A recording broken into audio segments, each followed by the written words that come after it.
नमस्कार दोस्तों, मेरा नाम है अंशुमन नायक और आप सभी का बहुत बहुत स्वागत है इंडियन डिफेंस न्यूज की डिफेंस टॉक सीरीज में, जहां पर हम रोज नए नए डिफेंस अपडेट्स के बारे में बात करते हैं। तो चलिए देर न करते हुए आज की वीडियो शुरू करते हैं।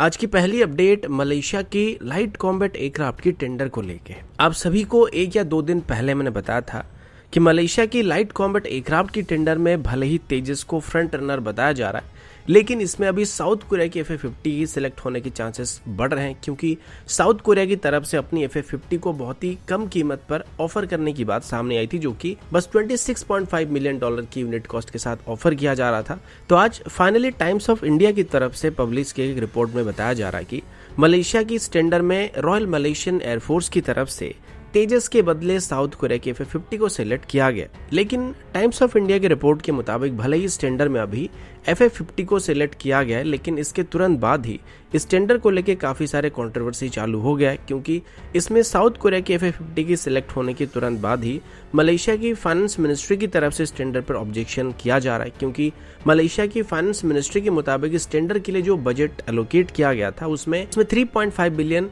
मलेशियन करेंसी एलोकेट किए गए थे। लेकिन साउथ कोरिया की तरफ से अपनी FA-50 फाइटर जेट के लिए जो कोटेशन डाला गया था उसमें इसके लिए करीब 4.2 बिलियन मलेशियन करेंसी का कोट किया गया था। अब मजे की बात तो ये था कि इसमें HAL की तरफ से तेजस के लिए जो प्राइस को ऑफर किया गया था उसे 3.75 बिलियन मलेशियन करेंसी ऑफर की गई थी, जो कि प्राइस के हिसाब से देखा जाए तो FA-50 की कोटेशन के मुकाबले काफी कम था। और वहीं पर JF-17 की कोटेशन की बात करें तो उसमें 3.4 बिलियन रिजेक्ट कोट किया गया था। तो अगर प्राइस के हिसाब से देखें तो इसमें JF-17 मलेशिया को सबसे सस्ता पड़ रहा था, लेकिन JF-17 की सिलेक्ट होने के चांसेस वैसे ही कम हो गए थे, क्योंकि चाइनीज ओरिजिन फाइटर जेट होने की वजह से इसमें मलेशिया दूर रहना चाहता था। और ये बात मलेशिया की लोकल मीडिया में भी पब्लिश किया गया था कि JF-17 को टेक्निकल इशू की वजह से इस टेंडर से बाहर करने का फैसला किया गया था। तो इस वजह से तेजस के सिलेक्ट होने के चांसेस को बेहतर कहा जा रहा था। अब इसके अलावा मलेशिया की फाइनेंस मिनिस्ट्री की तरफ से ये भी एलिगेशन लगाया गया कि इसमें रॉयल मलेशियन एयरफोर्स की तरफ से इनिशियल टेंडर में जो रिक्वेस्ट फॉर प्रपोजल को इशू किया गया था उसके रूल्स को फॉलो नहीं किया गया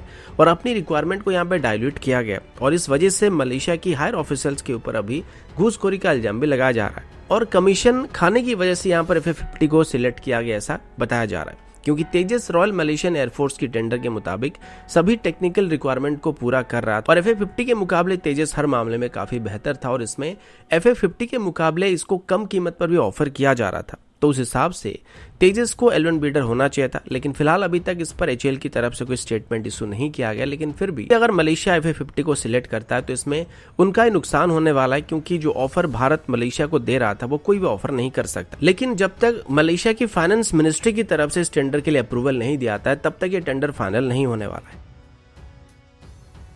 अगला अपडेट QRSAM को लेके, और अभी कुछ दिन पहले इसकी फाइनल टेस्ट को कंडक्ट किया गया था, जिसे उड़ीसा की चांदीपुर से कंडक्ट किया गया था और इसमें QRSAM को फाइनल प्रोडक्शन कॉन्फ़िगरेशन के साथ टेस्ट किया गया था। इसके बाद बताया गया था कि इसे अभी ऑफिशियल इंडक्शन के लिए क्लियर कर दिया गया है और अब इसको फॉर्मली आर्मी में इंडक्ट करना शुरू किया जा सकता है। अब आज मुझे किसी ने पूछा था कि क्या इंडियन एयरफोर्स अभी QRSAM को इंडक्ट करने वाला है या फिर क्या इंडियन एयरफोर्स अभी QRSAM में इंटरेस्टेड नहीं है। तो ये बात मैंने आप सबको पहले भी बताया था कि इनिशियली जब QRSAM को डेवलप किया गया था तो इसे आर्मी के लिए डेवलप किया गया था और इसको आर्मी की रिक्वायरमेंट के हिसाब से मॉडिफाई किया गया था। और इंडियन एयरफोर्स की बात करें तो QRSAM के बदले इंडियन एयरफोर्स की तरफ से आकाश सरफेस मिसाइल सिस्टम को ऑपरेट किया जा रहा है। पहले से ही इंडियन एयरफोर्स में 8 स्क्वाड्रन आकाश सरफेस मिसाइल सिस्टम को इंडक्ट किया जा चुका और आगे चल के इसकी एडिशनल ऑर्डर भी प्लेस किया जाएगा और आगे चल के वो इसकी डेरिवेटिव वेरिएंट्स को ऑपरेट करने वाले हैं, जबकि आर्मी में QRSAM को ऑपरेट किया जाएगा। अब QRSAM की बात करें तो इसे अपने नाम के हिसाब से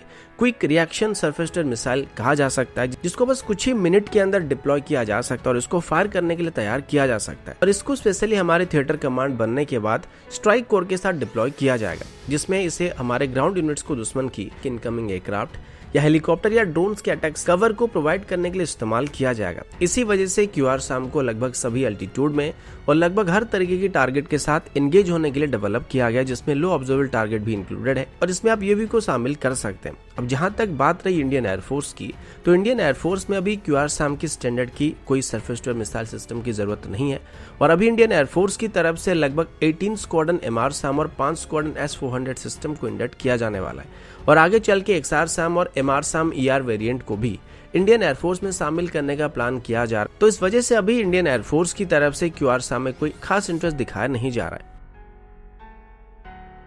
अगला अपडेट नौतम वार्निंग को लेके। मीडिया रिपोर्ट के मुताबिक भारत की तरफ से अभी बे ऑफ बंगाल के ऊपर एक नौतम वार्निंग को इशू किया गया। इस वार्निंग को 23 से लेकर 25 सितंबर के बीच इशू किया गया और इस वार्निंग को लगभग 1680 किलोमीटर के दायरे में इशू किया गया। अब अभी तक ये नहीं पता कि इस दौरान किस मिसाइल के टेस्ट को कंडक्ट किया जाएगा, क्योंकि जब तक DRDO की तरफ से ऑफिशियली अपनी मिसाइल के टेस्ट को कंप्लीट नहीं किया था तब तक ये पता चलना संभव नहीं है कि एक्चुअली किस मिसाइल की टेस्टिंग की गई है। लेकिन जिस दायरे के ऊपर इस वार्निंग को इशू किया गया उसको देखने के बाद ऐसा लग रहा है कि शायद इसमें कोई बैलिस्टिक मिसाइल की टेस्टिंग होने वाली, क्योंकि 1680 किलोमीटर की जो एरिया होता है वो बहुत ही बड़ा एरिया होता है और अभी तक हमारे पास ऐसी कोई क्रूज मिसाइल नहीं है जो कि इस रेंज की टारगेट को कवर कर पाएगा। और 1680 किलोमीटर की रेंज को देखते हुए लगता है कि शायद इसमें अभी अग्नि प्राइम मिसाइल की टेस्टिंग की जाएगी और पहले से भी इस मिसाइल को टेस्ट किया जा चुका था, जो कि DRDO की तरफ से डेवलप किए गए नेक्स्ट जनरेशन मिसाइल टेक्नोलॉजी को बेस करके बनाया गया और इसको आगे चल के हमारे पुराने अग्नि 1 और 2 जैसे मिसाइल को रिप्लेस करने के लिए इस्तेमाल किया जाने वाला है। तो दोस्तों